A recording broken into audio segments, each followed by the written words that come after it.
कहानी का नाम शापित। बस रात के 10:30 बजे कोलकाता से निकलने वाली आखिरी बस पुरुलिया की ओर रवाना हुई। इस समय आमतौर पर बस में ज्यादा भीड़ नहीं होती, आज भी वही हाल था। कुल 13 यात्री, ड्राइवर मृणाल बाबू और हेल्पर गोपाल रोज इसी रूट पर जाते हैं।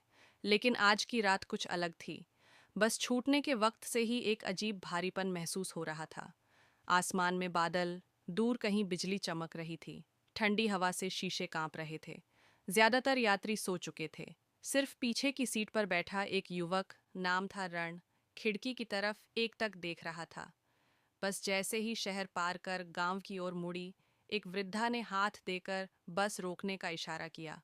बस रुकी और वह सीधे जाकर ड्राइवर के पास वाली सीट पर बैठ गईं।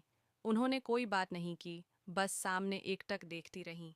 कुछ देर बाद मृणाल बाबू ने देखा, वृद्धा की आंखें बंद हैं, लेकिन उनकी सांसें नहीं चल रहीं। उन्होंने गोपाल को बुलाया। देख तो, माँ सो गई हैं शायद।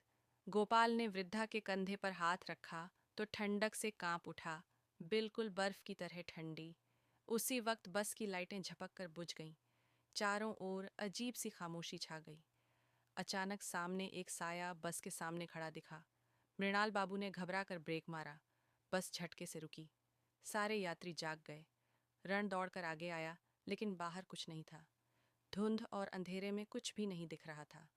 अचानक वृद्धा ने आंखें खोलीं, बोलीं, ये बस अब वापस नहीं जाएगी। सब उतर जाओ, अभी उतर जाओ। आवाज में कोई भाव नहीं था, लेकिन हड्डियां जमा देने वाली सर्दी थी। यात्री डर गए। किसी ने कहा, क्या हम सपना देख रहे हैं? कोई खिड़की से बाहर झांक रहा था। कोई मोबाइल से नेटवर्क तलाश रहा था। बस जैसे कहीं अटक गई हो।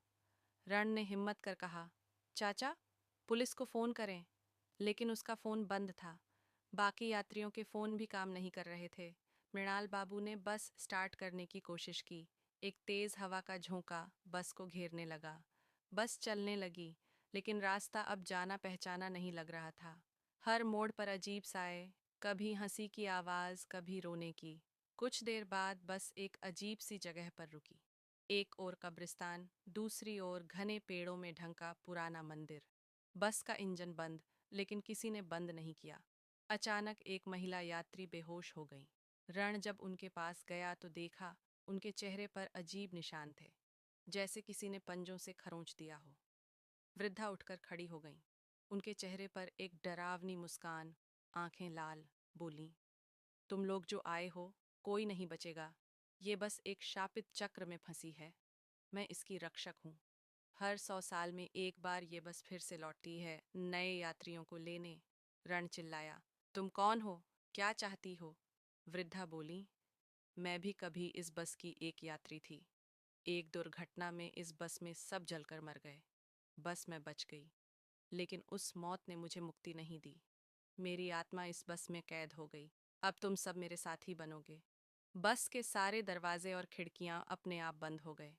यात्री चिल्ला रहे थे। कोई रो रहा था। कोई दरवाजा तोड़ने की कोशिश कर रहा था। रण बार बार खिड़की पर चोट कर रहा था। अचानक एक बच्चे की आवाज आई, माँ डर मत, वो हमें नहीं छोड़ेगा। वो बच्चा पहले बस में नहीं था। वो कौन था? कब चढ़ा? बस फिर चलने लगी। अब रास्ते ऐसे लग रहे थे जो दुनिया के किसी नक्शे में नहीं थे। अजीब जंगल, काली झीलें और पेड़ों से झूलती लाशें।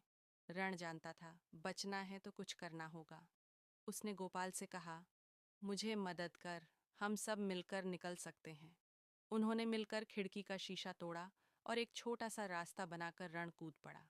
पीछे यात्रियों की चीखें, वृद्धा की हंसी।